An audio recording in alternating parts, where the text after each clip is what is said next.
The boy approached the coffin with trembling hands, ready to say a final goodbye to his mother. But as his eyes fell on what was hidden beneath the folds of her shroud, his heart raced, and the entire funeral erupted into chaos.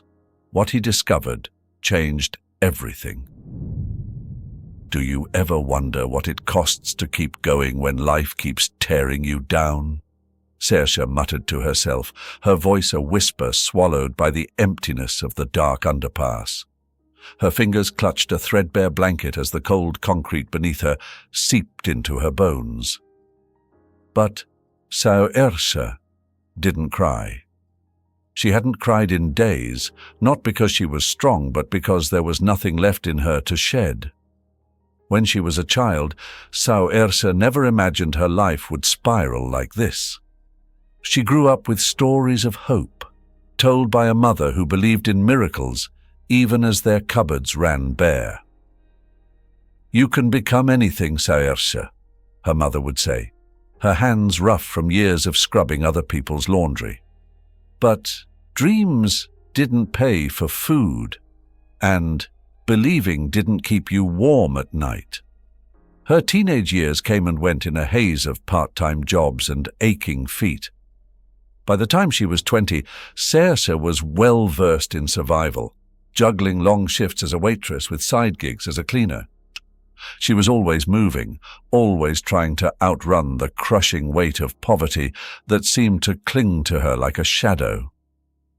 One day, "I'll get out of this," she'd tell herself, scrubbing grease off counters at the diner where she worked.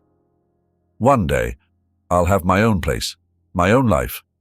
Nobody will tell me what to do or take what's mine." And she did.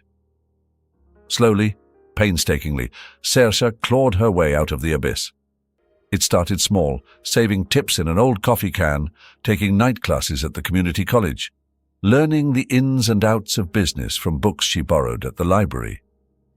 It took her years, but Saoirse built something real. By 32, she owned a catering company with contracts across the city, a portfolio of real estate investments, and a reputation as a tenacious, self-made entrepreneur. But success didn't dull the edges of her past. It sharpened them. "She's tough, but soft in all the wrong places," people would whisper. Saoirse knew what they meant. She'd spent her life fighting to prove she could be strong, but her heart, her foolish, trusting heart, remained an open wound.